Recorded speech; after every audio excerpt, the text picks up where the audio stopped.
But he said to me, "My grace is sufficient for you, for my power is made perfect in weakness. Therefore, I will boast all the more gladly about my weaknesses, so that Messiah's power may rest on me." You ever try to fix something yourself, swear you can handle it, pretend you don't need help, and then end up calling someone anyway? It's like trying to ride your bike with a flat tire because you don't want to admit you forgot the repair kit at home. You wobble, you struggle, you convince yourself, "Nah, I got this." But the truth is, the more you try to power through it, the rougher the ride gets. Paul understood that feeling better than anyone. In the verses leading up to this one, he talks about this mysterious thorn in the flesh, something painful, frustrating, and humbling that he begged God to take away.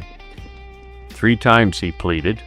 3 times the answer came back the same. "My grace is sufficient." Not, "My grace will make everything easy."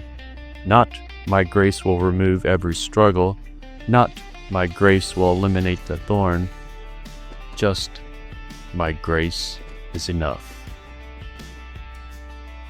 It almost sounds too simple, like when someone hands you a small tool for a big job and says, "Trust me, this is all you need." But with God, it actually is all you need. And then the second part of the verse hits even harder. "My power is made perfect in weakness." We don't like weakness. Nobody does. Weakness feels like failure. Weakness feels like you're slowing down the group ride. Weakness makes you want to hide, pretend, push yourself harder than you should, or just sit on the side of the road and feel defeated. But God flips that whole mindset upside down. He says, "Your weakness isn't a liability.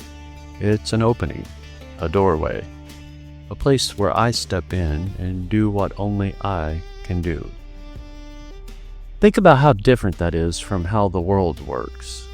The world says, show strength, look confident, power through, pretend you've got it all together. God says, show me where you're weak. Let me be your strength. My power shines the brightest where you have none left. Imagine you're riding on that steep hill, legs shaking, lungs burning. That point where you think, "I can't push another inch," is exactly when God leans in. He puts his hands on your back and gives you the push you couldn't give yourself. Not because you proved your strength, but because you admitted your weakness. And that's what Paul means when he says he boasts in his weakness. He's not bragging about failing. He's not celebrating suffering. He's recognizing that every weakness is a platform where God shows off his strength. So what does this actually look like in our day-to-day life as believers?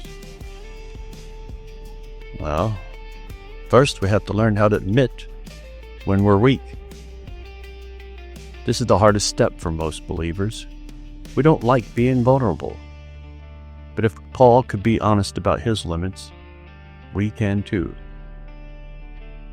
Weakness might look like stress you don't want to talk about, anxiety you keep trying to pray away quietly, a habit you've been fighting for years, a wound that never fully healed, a fear you pretend doesn't bother you, a burden you carry so no one else sees it.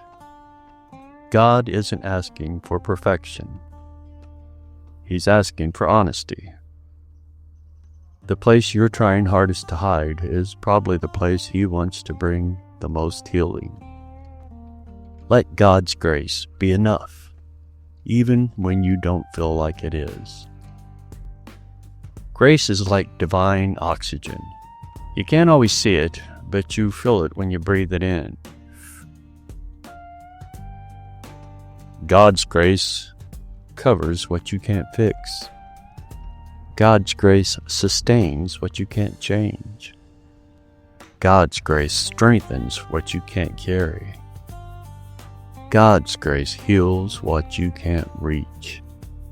And God's grace lifts what you can't pick back up. Sometimes sufficient doesn't feel spectacular. Sometimes it doesn't feel emotional or dramatic. Sometimes it feels like barely enough. But with God, barely enough is actually more than enough. Your weakness doesn't scare him. Your struggle doesn't surprise him. Your limitations don't frustrate him. He already knew them and said, "My grace covers that too." So let Messiah's power rest on you. This is the part we often forget. It's not just God's grace that's enough. It's His power that moves in your weakest places.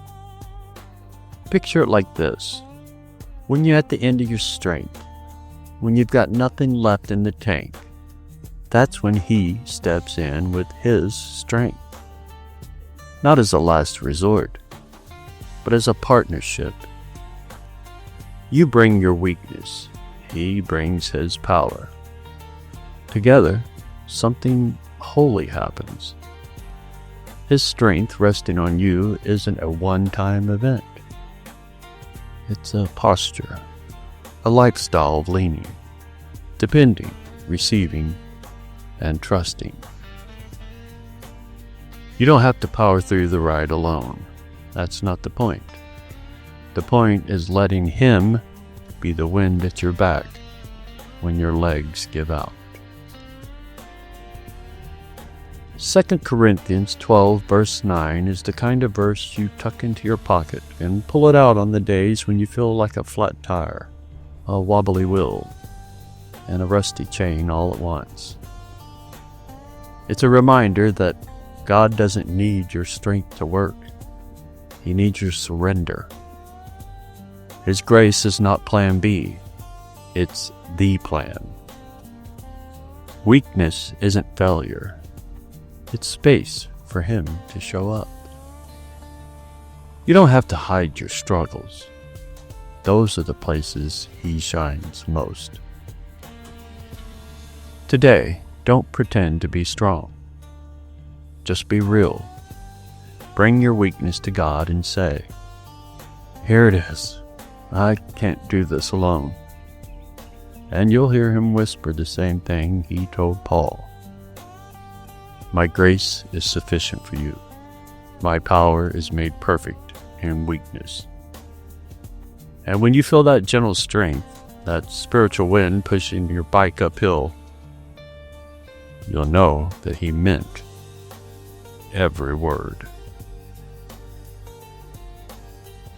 Until next time, my friends, Shabbat Shalom, and Abba willing, I'll see you in the next one.